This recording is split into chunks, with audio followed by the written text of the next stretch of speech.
Good evening, ladies and gentlemen. Welcome back to our Nancy Drew review series on this channel, where we are ranking every single Nancy Drew game on 6 key attributes, being mystery, suspects, puzzles, music, ambiance and atmosphere, and the ending of each game. I am your host, Jameson, and this is Julian. Hello, everyone. And today we will be reviewing Nancy Drew: The Final Scene.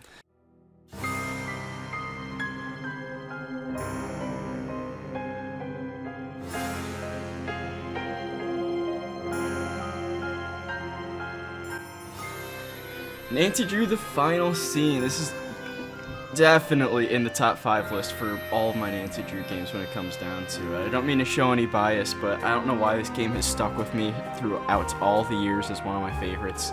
But one thing I think we should get out of there at first is our personal biases on this game. I think it's a good game. Julian likes it much more than I do.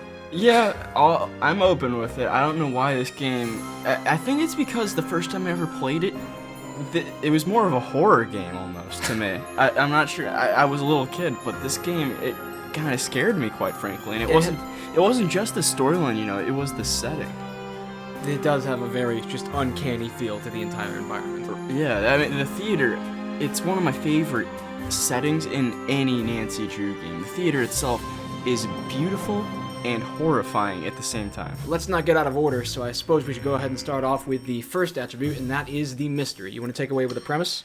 Sure, so it starts off with Nancy Drew. She's going with her friend Maya Nguyen, I believe it's pronounced. Vietnamese. Yeah, Vietnamese, Maya. She's going with her friend Maya to get the inside scoop on Brady Armstrong's new theater performance coming to this theater that's about to be destroyed in 3 days. Maya is a journalist, and she has an exclusive press pass to interview a movie star Brady Armstrong at this old theater in Detroit that's about to be demolished. It's more of a historic hotspot. So as Nancy and Maya are on their way in, everything is in order and everything. The game starts off with a cute little cinematic of Maya asking Nancy to wish her well. As Maya is about to enter the room to interview Brady Armstrong, everything goes terribly wrong seconds later as we hear her scream. And so, Nancy rushes into the room and discovers that there's nobody left in there. After a couple seconds of looking around, the phone begins to ring, and when you pick it up, you are met with someone in a voice disguiser who says, "Listen carefully. If they knock down the theater, the girl goes with it." And then the line goes dead. The creepy voice disguiser always gave me chills, and just the ominous threat of the theater's going down with her in 3 days, that always rang out to me as this is a step up from other Nancy Drew games. This isn't like your typical, not to knock other games, of course, but it's not like... This was the first game that felt like it had a really pressing plot. This was when vandalism in a library or little accidents around an old renovation. Perfect. This was a kidnapping. Perfect. And as you play through the game, something that I love is that there's a real sense of urgency. You you feel like you're on edge the entirety of the game because it takes place over a 3-day span, of course. One of the best compliments that I can give this game is that it is probably the most structured Nancy Drew game. You know how in a lot of the earlier games with the original UI, there will be the little clock in the bottom left corner of the screen that's essentially useless? Instead, in this game, it is a day, and it'll either say day 1, day 2, or day 3. Segmentation of 3 separate days throughout the game, each day getting progressively closer to solving the mystery. It was so well done, and each day gets kind of creepier and creepier, because you're running out of time. That day 3 comes around, the theater's being demolished, and you still don't know whether Maya is in it or not. A lot of the characters in this game are pretty convincing. Some of them are very hateable, but they're the kind of characters that they make intentionally hateable. Cough, cough, Simone. Diving into suspects, we'll give a brief analysis about each one and then what their intentions are. So, starting off with the very first suspect, the real man of the hour, we have Brady Armstrong. Brady Armstrong is the main actor performing in Vanishing Destiny here at the Detroit movie theater about to be destroyed. The Royal Palladium. The Royal Palladium, my bad. Brady is honestly kind of an annoying character. There's a lot of intentionally annoying characters in this game, and I think the majority of them, I think all of them are very well done, including Brady. He kind of comes on as someone who's not really there, not really present, kind of like dumb, ill-witted, but he makes attempts to help Maya throughout the game, and it's revealed later on that he is just a mere puppet being controlled by his puppet master, Simone Mueller. Jamie? So Simone Mueller is who I alluded to earlier, who I think is easily one of the most unlikable characters ever in the franchise. She is Brady Armstrong's agent. She has a horrible way of talking, just chooses the worst words ever. She craves all beef franks at 8 a.m., and that's how she found Brady Armstrong working a hot dog stand somewhere. She's, throughout the whole game, she's responsible for a variety of stunts that are really unethical. There's one point where, to drum up publicity for the press, she buys a funeral wreath and leaves it outside of the theater, and with some sort of note on it, something like planning a funeral can be such a pain. Wouldn't you rather just postpone the demolition? That's exactly it, yeah. Something like that, yeah. It's but she's a real nasty character. No, the thing about Simone is, obviously, even myself, I'm annoyed by her. But I think that's why she's a brilliant character. You have to realize that you're not supposed to like Simone. The player isn't supposed to, so she excels in that category. She's not supposed to be this approachable person that we can confide in about finding Maya. Unlike one particular suspect in this game who we share a little too much information with. Yeah, which ends up costing us like a day or two in terms of progress. Yeah. So I guess we're getting into Joseph Hughes then. Joseph Hughes is, honestly, come to think of it, him and Simone, I think they're probably the two weakest characters in the, well, maybe not. Joseph's I feel like everyone's on a pretty character. level playing field. Yeah. As far as character. Okay, yeah, everyone has a case for being relevant. But Simone sucks.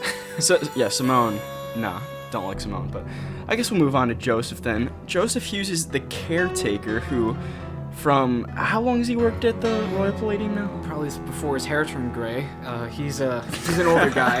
I think, for some reason, 30 plus years rings in my head. I remember that Joseph talks about when he was a little kid. He grew up in the theater, so. He grew up around St. Louis. Yeah, he's the caretaker for the theater itself, and he's an older gent, and say it like that. He's got a lot of colloquialisms. Calls the old projector a prehistoric cookie. He says he's got a lot of good quotes. Don't let the turkeys get you down. Ah, Joseph. But see, this isn't, I guess, Joseph's fault. It's more or less her interactive's fault for lazy writing, or I guess it's just an aspect of the game I hated. Was that Nancy confides way too much information about the case with Joseph. Because Joseph is really the first one on the scene as far as people who Nancy can trust goes, because as soon as, Nancy gets the threatening phone call at the beginning of the game, she hangs up the phone, and then it immediately begins ringing again, and Joseph is the one on the other end. And so, Nancy puts a lot of trust in Joseph, and almost rules him out as a suspect, because just before, I suppose we ought to just say, spoiler alert, if it wasn't obvious now, Joseph is the culprit of this game. We'll get to his motivations later. But just before Maya screams at the beginning of the game and is kidnapped, you hear Joseph over the PA system say, testing, 1, 2, 3, testing, is this thing on, hello, indicating that he is in fact in the projector booth, and that he can't be the kidnapper. And way at the end of the game, you find a voice recorder in the projector booth, and you hit play, and it plays that exact same message on it, and you realize the whole time it was just a false alibi, and he was trying to make it look like he never left the projection. Finding that recording gave me such chills. It's such a dreadful feeling, because, the police are searching the building, they're preparing the final sweep, and they're gonna give the demolition crew the okay, and you drop the focusing knob to the projector, it rolls under the cabinet, and you go under it, and you find this voice recorder, and you hit play, and just the realization just hits you like a wall of ice. And in concluding on wrapping up Joseph's character, I just don't like how helpful he is. He's always giving Nancy pointers, telling people who Nancy should be calling and everything. And once again, Nancy confides in him at every single turn. Pretty much after every single major development, progress gets halted unless you go talk to Joseph. Yeah, that's absolutely true.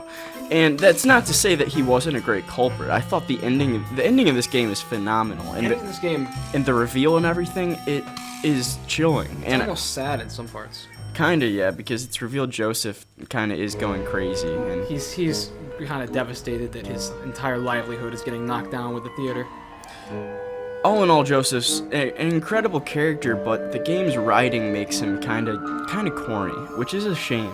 I wish the final scene could be rewritten so that Nancy doesn't confide every single particular thing of the case within Joseph. That just got a little annoying. And a trend that I notice, especially with the earlier games, is the friendliest suspect is always the culprit.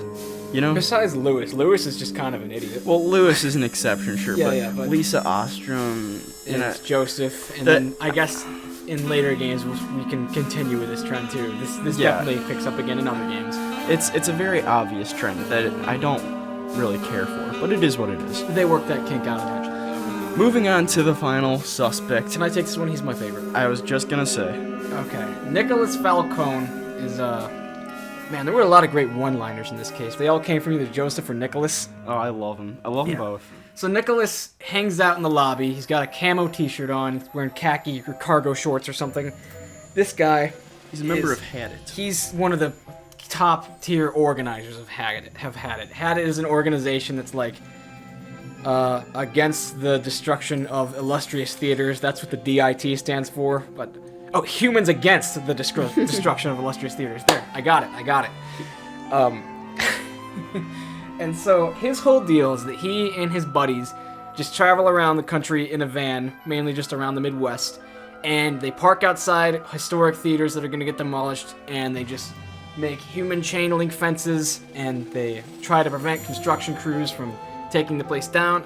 And according to Lieutenant Ramsey, who's Nancy's police contact of the game, Nicholas Falcone was once in on orchestrating a kidnapping in order to prevent the destruction of a theater, which is very, very suspicious because it seems like he could just be pulling the same 2-bit con again. And so, as far as Nicholas goes, he's, I'd easily say, the most charismatic character. He's more charismatic than the actual movie star, which will tell you something. And he has a very, very interesting subplot where he is personally touched to this theater because his great-grandmother, Louisa Falcone, was an artist who helped put together all the paintings and engravings that actually furnished the theater. Then the Great Depression hit, and she kind of got snaked out of the project by the developer, J.J. Thompson, and she ended up not getting a single dime for her work. So, Nicholas is convinced that there is something he can do to bring justice to his grandmother, and he asks Nancy to keep an eye out for any documentation that may have her name on it as she's on the prowl for all sorts of clues. And so, Nancy takes this to heart, and there is a very interesting subplot that can play out that has to determine how this game works. And we'll get to that in the ending segment at the very end of the video.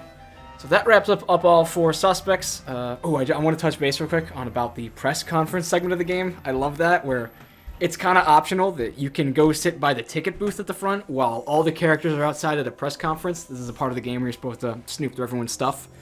And you can hear Simone just being a fake garbage human being and just like drumming as much publicity and drama out of Maya's kidnapping as possible. And then like Nicholas keeps on interrupting her and Brady over and over and just heckling them. There's a ton of great lines out of Nicholas through this press conference. He's a good one. But also during, I guess it doesn't have a spot here. We shouldn't get off track yet. Moving on to the music? No, puzzles. Now we are moving on to the puzzles of this game. So, what do you have to say about them? Because to me, what comes to mind when I think of this game is just slider puzzles, the like rabbit puzzle with the sliding the tiles to make sure you can get to the other side. If you're an Anti-Jew fan, you know what I'm talking about. This game, it doesn't have any incredible puzzles that stand out. In fact, I would say this game is definitely on the easier side of Nancy Drew games. Another reason why I like it, it's just a fun leisurely game to play. This is probably like the one game where you could confidently speedrun in under an hour and a half without like... Oh, for sure. Yeah. But one of my favorite puzzles across any Nancy Drew game is in this game actually, and that's entering the magician's room via the stage. Okay, then this is a very clever secret passageway. I love it. It's one of my favorite secret passageways ever, actually. I would not call it better than the Treasure Royal Tower one, just because I thought it was so cool how everything was so hidden in the secret passageway. Basically, I'll let Julian explain like the what for with this passageway, but the whole idea is that you're trying to find the secret hidden room underneath the stage that magicians would keep all their tricks in and use for their stunts. So the only time you're actually able to enter the magician's room is during the press conference we were talking about earlier. This is kind of the designated snooping part of the game, in which you go around everyone's personal belongings and kind of snoop around.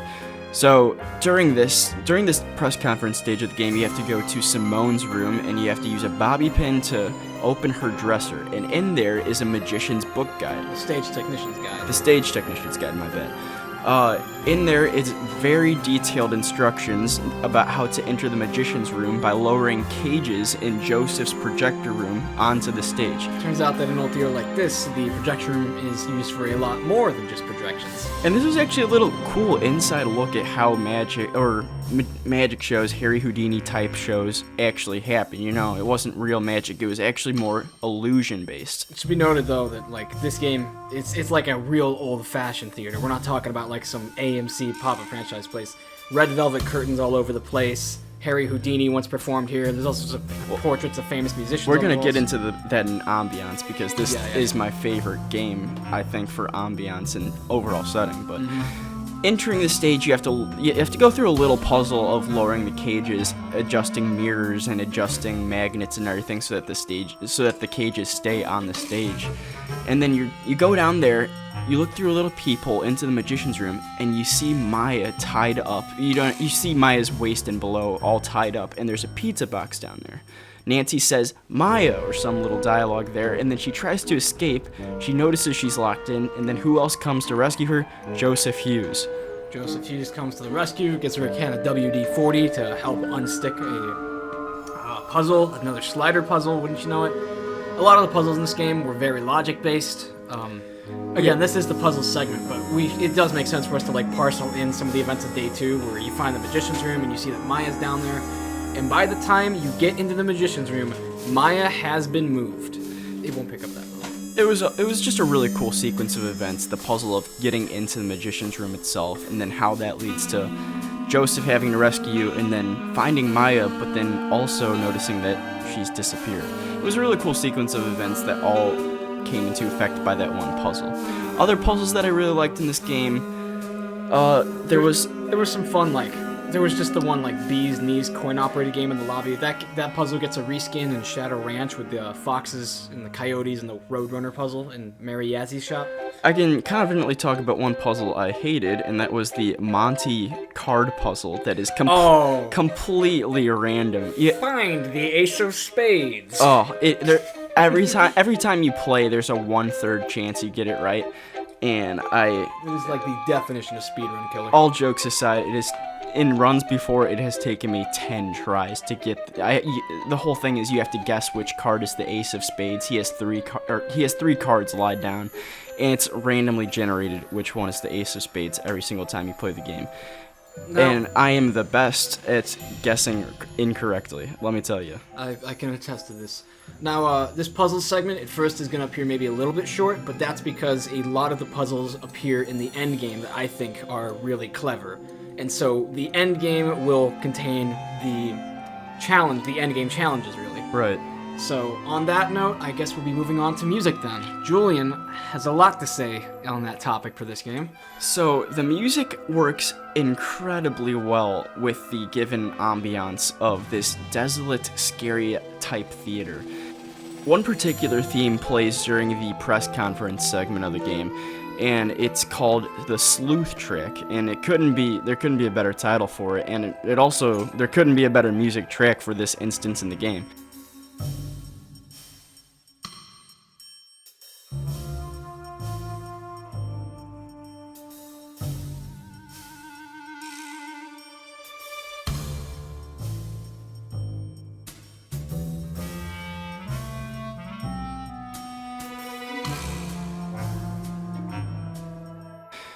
It's for snooping around, going through each individual person's kind of designated area where they are, except, during the press conference, nobody's where they are. It's just a cool exploratory time in the game. And you get this cool triangle.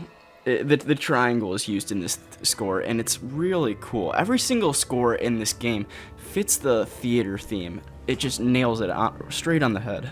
I feel like it's important to note that, like, in terms of the sounds for this, it's all like very forlorn. It's all like almost ghostly music. Nothing's cheerful in this game. Yeah, that's to be noted. Like, even the victory theme. The victory theme is the one thing that's cheerful when we, like, solve a puzzle, finally get that animatronic magician to get the ace of spades. Monty.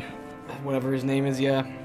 There's a lot of honky-tonk piano playing, like it's an old saloon. The other track that comes to mind, which I think is the best, is the JJ's Mystery. JJ's Mystery theme is the one that plays when you first do the letter reading at the beginning of the game. It's a waltz, actually. One of my friends that knows stuff about music told me that, which means it repeats after every 3 beats instead of 4. And I think it's worth playing a little bit of it right now. It's just so nice.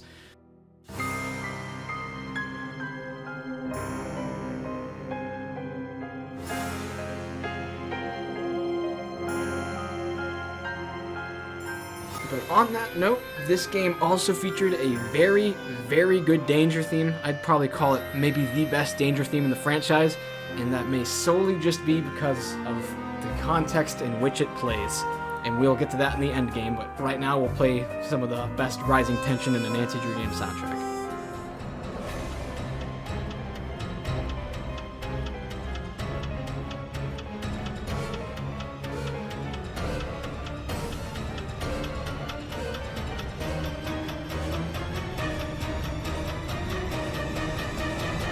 So this brings us to Atmosphere. So I assume you have a lot you want to say on Atmosphere too? The Royal Palladium Theater, it's definitely one of the best settings in a Nancy Drew game, I think. And it's because of the use of colors. This case uses the color red brilliantly. It's not a very welcoming game. It's a very... every hallway, every room is filled with like this darkish maroon red. It's not a bright red, it's a dull velvet red. But it's kind of ominous. There's no... The entire theater, you know, it's kind of run down, it's kind of musty. Every single location in the game is ominous, and the coloring plays a big part into that. You know how we called, like, Nancy's room in Message in a Haunted Mansion warm, and we called some parts of Treasure Middle Tower warm? This is not a warm shade of red. This is like a dead shade of red. One word I would use to describe the setting, uncomfortable. Oh, yeah, it's uncanny. The whole place is just sinister. And that's perfect, because that's what the game is going for. You know, there's nothing really cheerful, nothing really, like, relaxing in this game per se. You kind of feel like you're on edge the entire playthrough. Sometimes there's like a weird track that plays with like a train whistle at the beginning of it. And yeah. that's I don't have that one memorized. So like bum bum bum dun dun dun dun dun. Yeah, that's an exploratory theme, and it's one that plays a lot. It's really uncomfortable, and it just flows so nicely because of the setting. So, you want to talk about, like, the specifically coolest rooms in the game? Like, we could talk about the theater itself? Sure, the theater itself is awesome. There's not much that goes on, it's sadly, like, there's no, like, character in there. The lobby is beautiful. Yeah. That's where Nicholas is. The lobby, you have these two... You have this conjoined staircase that starts on the left and right side, and it goes all the way up to Joseph's projector room, but... And then beneath it, you can go into the theater, you can go up and down the aisles. There are some items you need to find in the theater, and they're pretty difficult to find. Yeah. One of them is literally a piece of chewed-up gum that's stuck to a seat that you're supposed to use a magician's wand on, and then use it like a grabbing thing. That was kind of an illogical puzzle there. And then there's a quarter that you need for a coin-operated machine later in the game. Oh, that was another really hidden item that you need. But yeah, it's difficult to find them amongst the spilled popcorn and everything. Back on the setting, backstage rooms, nothing too crazy going on there, and neither Brady nor Simone's room. You know, I think it's important to note, though, that the backstage rooms are just super uncomfortable. It's nothing but just storage. Junk, messy props, right. Mannequins. They're so cluttered, and it kind of... I don't know. There's like partially lit up makeup rooms. They're dimly lit. They feel so uncomfortable. I'd probably call it the single most uncomfortable part of the game. And then you go down to the basement. There's a pretty clever puzzle in order to get into the basement. Nancy has to tamper around with the sandbags and hook a crate that's standing over the basement door that's ingrained into the floor. The basement is accessible through a trapdoor, just to put that in your head. It's backstage. Yeah, there's a trapdoor in the floor backstage that enters the basement. You do a unique little puzzle to lift up a crate that's standing over the trapdoor, and then you go down to the basement. It is dark and musty. It's just where they keep Monty because they don't want any patrons to see him, or else they'll never come back. Rightfully so. I mean, the place is Monty. That just adds to the creepy theme. But Oh man, Monty's the worst. yeah, the basement. It's a creepy place. It adds to the creepy, chilling factors that make this game so good. And then lastly, I'd like to touch on the Magician's Room. This place is really cool. It's the secret passageway that's beneath the stage, not to be confused with the basement. But it's kind of got like a storage-esque type feel, but there's also really cool and kind of creepy objects in there. You have a guillotine. Oh yeah, it's just full of old magician's props. There's an Iron Maiden, which is one of those coffins that's just filled with spikes on the inside. Right. There's just a lot of unsettling objects that make the player feel uncomfortable as they play through it. And you find some rubber gloves there, and Nancy loudly remarks, "Rubber is shockproof," about 2 minutes before you realize you have to deal with an electric fence. Yeah, nice touch there, Nancy. Very obvious. Some nice clairvoyance going on there. Yeah, but the setting in this game, it's brilliant, and I think we should touch on the final area of the game, segueing into the end game. Okay, yeah. So we'll get to that in the end game. So right now, this is going to be probably the meatiest part of the review, because this is where the true substance of Final Scene is. The ending sequence of events is really good. So how about we start off with day 3?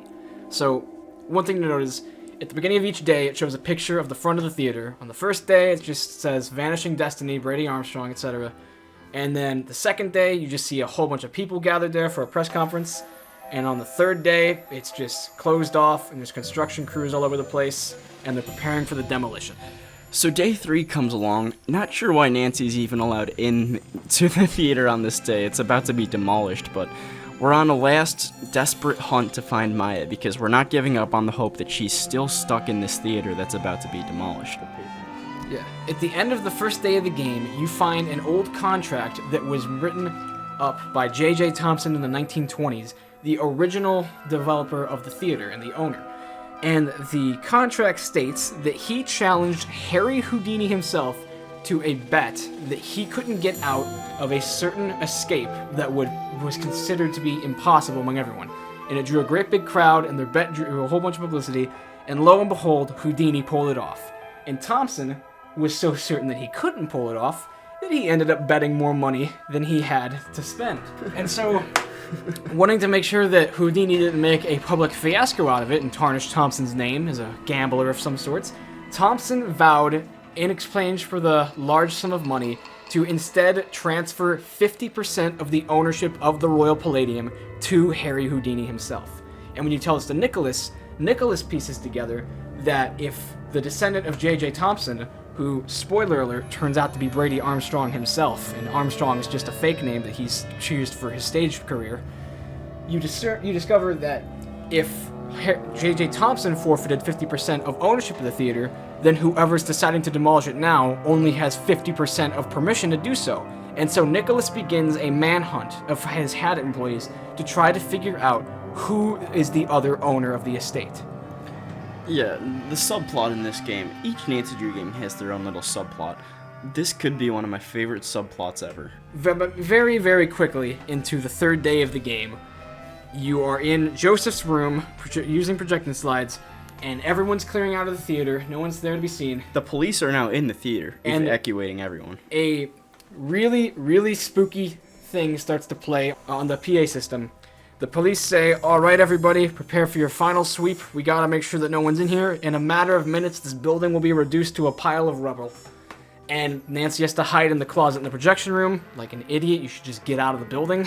But she's still convinced that Maya is somewhere inside of it. And the reason that the demolition hasn't been called off yet is because there was no evidence to prove that she was kidnapped there in the first place. And the police think that, once again, this is just a stunt that Hadit is trying to pull.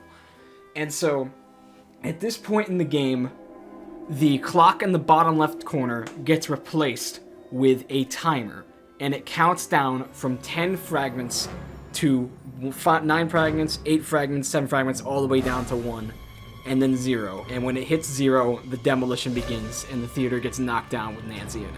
And that's it's an easy fate to avoid as far as game over sequences go, but it is a really, really dreadful one, because Playing this as a kid, I was...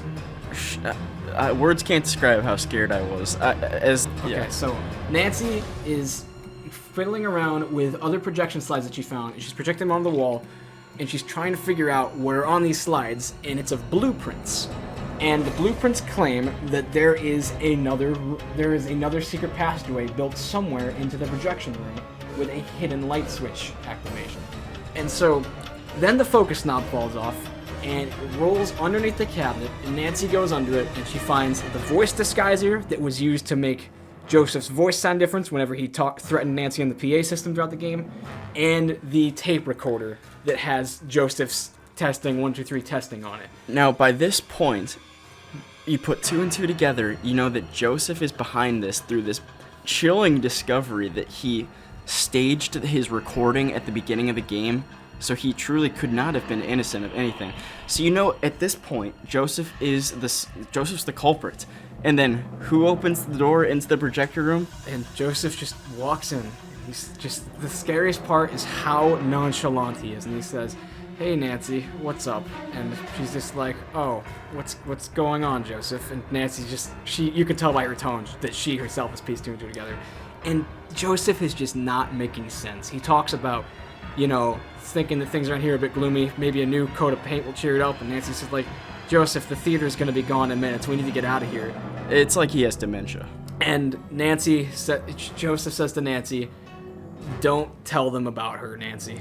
And first time I heard that, I got goosebumps.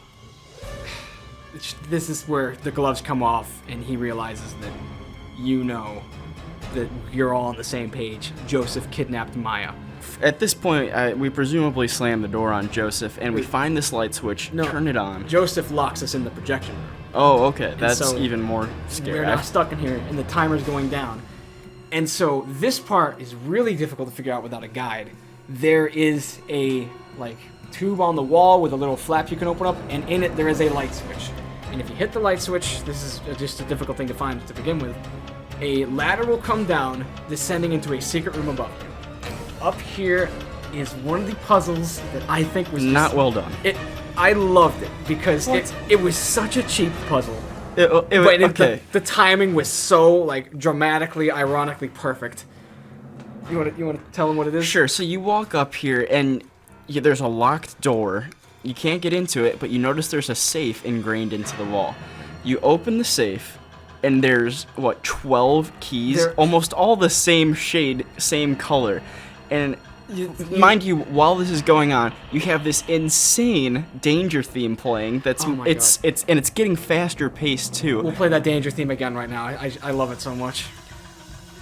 So this danger theme is going on, and there's also the timer in the bottom left corner indicating the demolition is about to go off. So you have to pick up all 12 keys, frantically shuffle through your inventory, and put each key into the door that hopefully unlocks where Maya is. But what else do you find in the safe, Jamie? This safe here is where you find the actual contract that stipulates that Louisa Falcone was a descendant of Harry Houdini or something, meaning that the estate got transferred to her, and that is the super incriminating evidence that if Maya being found isn't going to call off the demolition, this will, because it proves that whoever is claiming to operate on the authority that they can demolish the estate, they do not actually have the entire right. So, once Nancy finally, by sheer luck of guessing, gets the correct key out of 12 that opens this door, the danger theme is ramping up, and you see Maya gagged and tied in a stove inside this secret passageway. She's in an old, out-of-commission stove, just tied up on the side of the wall. Just completely creepy beyond all belief. Nancy the solution to solving this is picking up a sledgehammer, hitting the stove 3 times, only to realize this isn't gonna work. This stove is not gonna crack. So Nancy has to resort to turning on the marquee, indicating that someone is still inside the theater in a mere attempt to hope that the demolition gets stopped. And then out of nowhere returns good old Joseph.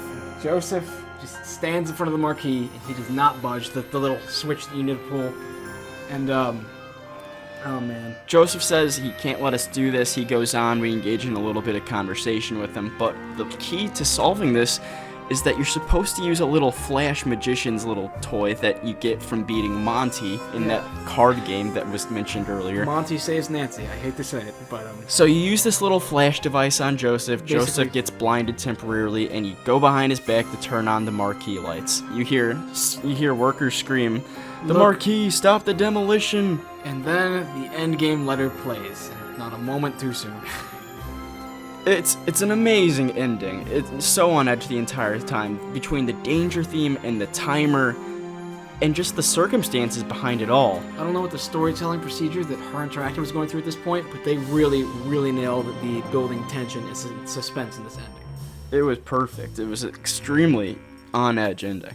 Kevin Manthe really, really nailed the music in this game, especially the danger theme. The danger themes in Nancy Drew games are usually really low effort. In some games, they just get copy and pasted with just like whistles in the background looking at you, Castle Malloy.